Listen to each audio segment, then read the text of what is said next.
Tout ça pour une caisse et un chien. Il est susceptible, le gars, hein.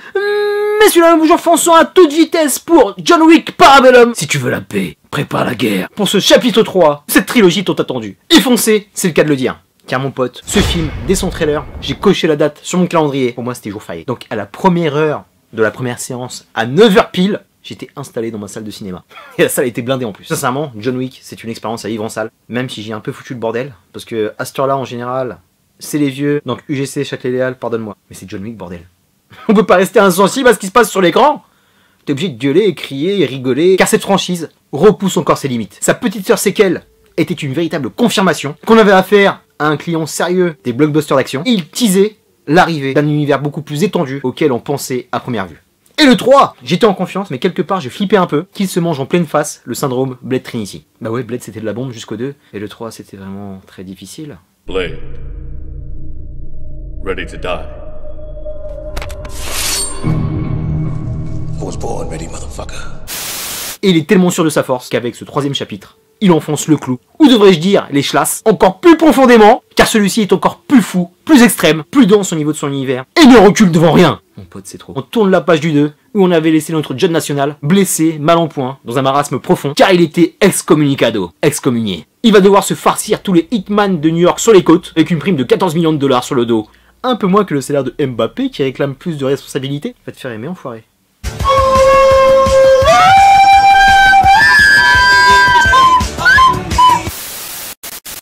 C'est là que le 3 fait une bascule dans un univers fantastique et parallèle encore plus fouillé que celui qui nous avait été teasé sur le 2. Car on oublie complètement notre monde, n'existe plus. On part dans l'underground le plus total, avec une société d'Illuminati ultra puissante qui vit en autarcie, régie par ses propres lois, complètement en marge de la nôtre avec ses propres codes. Et attention, Bedex, si tu le respectes pas, ça peut vite chier pour ta gueule.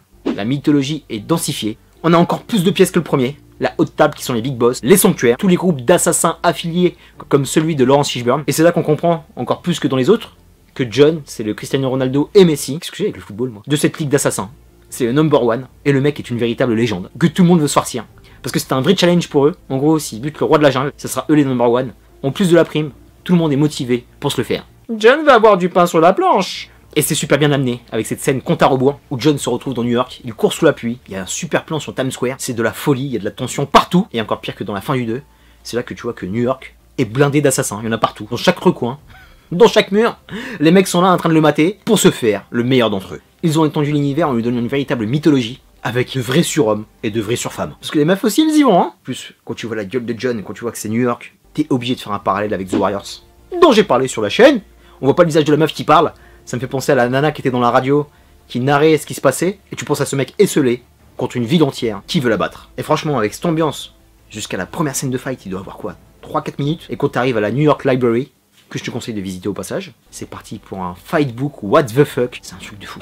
Franchement, quand j'ai vu cette scène partir, j'ai eu des frissons. J'ai limite pleuré. Tellement c'est tout ce que je demande au cinéma. Et après ça n'arrête plus, toutes les 5-7 minutes, t'as une scène de fight. Au départ, je voulais partir sur un body count, mais c'était impossible.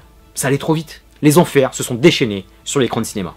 Yes! Et en plus, ils ont essayé de se démarquer du premier, en donnant un peu plus d'étroitesse à l'action, parce que c'est New York, on est les uns sur les autres. Donc ça se passe dans des espaces exigus, t'es à l'étroit, mais les fights sont tellement bons, tellement beaux. Ils ont chacun une identité propre, une colorimétrie particulière. Et encore merci pour ces plans larges. Tu vois tout, tu comprends tout à ce qui se passe. Y a pas de shaky cam de merde. Les mecs se défoncent la gueule, mon pote. Y a de vraies chorégraphies, il y a des vrais stunts sous tous les angles. Quel panard. John Wick a tout compris. Un bon élève, un héritier des films d'action asiatiques. And away we go. Ce film, c'est 30 millions d'amis. Car les chiens, il y en a encore plus, ils font partie intégrante du fight, façon Far Cry. Faudrait que je me fasse le dernier d'ailleurs. T'as l'impression qu'ils sont là pour venger l'assassinat du premier. Trop bon. Il n'y a pas que les chiens, il y a aussi des chevaux qui viennent filer du bourre-pif. C'était d'une violence. John Wick, c'est une promotion pour la ville de New York. Faudrait que l'office du tourisme le mette en vente dans sa boutique. Parce que mon pote, tu passes par tout ce qui est classe dans New York. Il y a la scène du vieux hangar, qui doit sûrement être un musée, avec les armes antiques. T'as une petite scène à Grand Central. Tu as la scène du pont en moto. Et les ponts de New York, c'est juste gorgeous. La scène à cheval avec le métro aérien juste au-dessus, ça m'a fait penser à un western. Bref, c'est tellement jouissif. Et bim, on donne une goutte internationale à l'œuvre, en partant pour le Maroc. Direction Casablanca, et le désert donnait une dimension exotique. Et un peu plus de couleur. Parce que franchement, la météo sur New York, c'est vraiment dégradé. C'est un peu le symbole du soldat qui veut se barrer pour échapper à sa guerre mondiale. Mais que nenni, mon pote, ça repart comme en 40. 40, Seconde Guerre mondiale, soldat américain. qui échappe aux nazis en allant au Maghreb. Oh, le parallèle historique, génial! Et c'est là que je vous place rapidement une séquence petit bémol. Le premier, c'est qu'il y a un petit va-et-vient par rapport aux enjeux et par rapport aux motivations du personnage de John. Et ensuite, j'ai kiffé, ça donne un côté fantastique, mais j'aurais bien voulu avoir une explication. Quand on voit qui c'est le Helder, l'ancien, je kiffe cet acteur en plus parce que c'est un acteur symbole pour moi. Saïd Taghmaoui a encore tapé l'incruste, c'est tellement de la bombe de le voir. Tu vois Saïd, qui est quand même plus jeune que Keanu Reeves ou Ian McShane, y a pas un souci là. Je sais qu'Omar Sharif n'est plus disponible, mais tout de même, t'aurais pas pu trouver un autre acteur rebeu? Enfin bref, voilà, c'est juste le truc qui m'a un peu sorti du film, mais j'ai kiffé. La scène dans le désert, ça m'a fait penser à Uncharted, c'était vraiment terrible. Attention au casting, Keanu Reeves, les gars, je veux un Oscar d'honneur pour tout son taf, parce que bordel, le gars, il est en mode Super Broly. Il n'a jamais aussi bien porté le nom de Baba Yaga. C'est un véritable Unleash Boogeyman, parce que le mec, il en prend plein la gueule, au moins ça donne de l'attachement. Pas là à défoncer tout le monde, à péter les autres tout le monde, sans saigner. Parce que le gars, tu vois qu'il est blessé, il a sûrement les articulations pétées par rapport à ce qui s'est passé dans le 2, il pisse le sang, il est dégueulasse, il a la trogne complètement défoncée, il est fatigué. Entre le premier et celui-là, il a pas dû se passer beaucoup de temps. Cette trilogie, dont le récit, elle doit durer 1 mois. Donc le mec n'a pas arrêté de faire la guerre. Son poste, il repart à toute blinde contre une adversité encore plus vénère, déterminée et variée. Car ici, c'est représentatif de la mondialisation. C'est United Colors of Assassin. Et franchement, c'est fantastique. Le mec, il est impliqué à 110%. C'est pas le meilleur acteur du monde, Keanu. Mais quand tu le mets dans le bon film, avec le bon réal et le bon projet, il est juste parfait. Et quand tu vois John Wick, c'est les dividendes de tous les films d'action. Je parle de Matrix et surtout les autres qu'il a fait derrière. Qui étaient ce qu'ils étaient, c'était pas génial. Mais sincèrement, ça l'a formé pour être crédible dans ce rôle.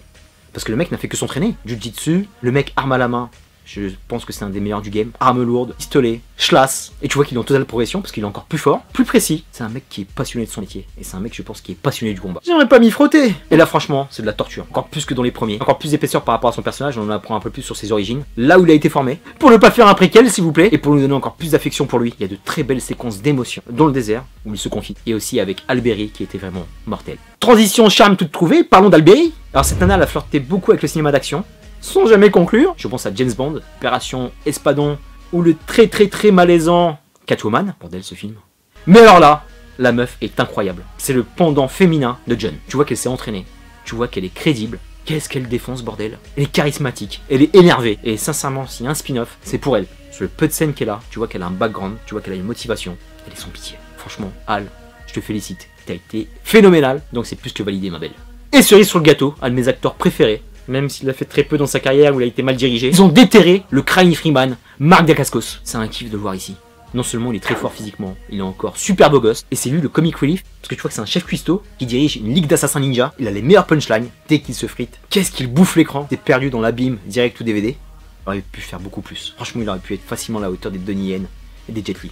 De plus, il n'est pas seul à la fête, parce que dans son crew, il y a d'autres shinobi ultra vénères, les 2 gars de The Raid, Mad Dog, et le magnifique Cecilia Ariframan, qui font partie des meilleurs acteurs martial art. La scène de fight dans les baies vitrées, façon checkpoint de la mort, c'était fabuleux. J'ai kiffé ma race. Ils sont tellement bons, tellement amovibles. Tu vois la différence corporelle avec John, 2 mecs, petite taille, à toute vitesse. T'es un mec qui est beaucoup plus lent, et ça donne un combat magnifique. Et le casting s'épaissit, plus de Al et Saïd. On a Angelica Houston de la famille Adams, excellente actrice qui ramène de la classe. On a l'adjudante, pensionnaire de Orange is the New Black. La meuf est robotisée, elle sied parfaitement à l'ambiance, et elle aussi fait de l'excellent taf. Et tu as aussi les habitués, Ian McShane, toujours aussi excellent, et le fabuleux Lance Reddick, qui là, va mettre les mains dans le cambouis. Et il envoie l'enfoiré. Obligé de faire une séquence rapide de référence, parce que le film est ultra référencé comparé aux autres. Là, ils se sont fait plaisir.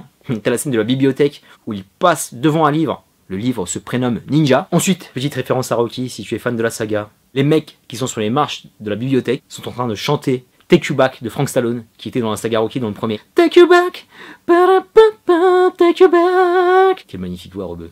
Il y a pas mal de références au western sur celui-là. Quand ils se retrouvent dans l'entrepôt avec les vieilles armes, il en assemble une, la scène du bon à la brute et le truand, avec Tuco. Très beau clin d'œil. Référence à Matrix, quand Keanu lâche Guns, I need more guns.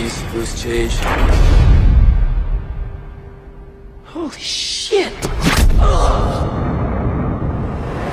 Je pense qu'on a fait le tour de la question sur le John Wick Parabellum, et c'est parti pour la conclusion, mon pote. Pour conclure sur John Wick numéro 3, franchement ce film, c'est une fête. Le genre poussé à son paroxysme, en forme d'hommage. Bruce Lee, John Woo, Terminator, Sergio Leone, ils sont passés par tout ce qui était possible de passer. C'est brutal, c'est jouissif. John, plus meurtri mais aussi plus fort que jamais. Le mec, plus tu tapes dessus, plus il est vénère. Un spectacle de tous les instants, qui nous ouvre sur une suite qui a été confirmée. Avec ce qui se passe à la fin, t'es obligé. Mais les gars, s'il vous plaît, assurez, donnez-nous quelque chose de fort, de beau, pas l'épisode de trop. Il t'a donné la recette de ce qu'il faut faire par rapport à un film d'action. Et il a mis la concurrence à des kilomètres. Il est tout seul, le mec. Mission impossible quand même, on est obligé de big up Tom Cruise. Mais alors les autres, quand on te surine à longueur de journée que la référence blockbuster c'est l'émerveillerie. Ou Transformers, ou Fast and Furious. Non.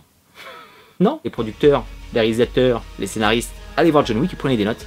Ça donnera un peu plus de saveur à vos films qui n'en ont plus. Petit tacle au passage, ça fait du bien. Il n'y a pas mieux au niveau des productions US d'action. Avec un univers élargi, des acteurs impliqués, un grand bravo à Chad Stahelski, un film qui propulse ce personnage et cet acteur de légende du cinéma d'action. Ok, il a fait Matrix, ok, il a fait Point Break, mais là c'est encore mieux. Terminus pour John Wick, je te dis à très bientôt pour de prochaines vidéos. D'ici là, porte-toi bien, un gros bisou, peace and love. Et va voir John Wick mon pote. John Wick, Parabellum. Aïe! And away we go.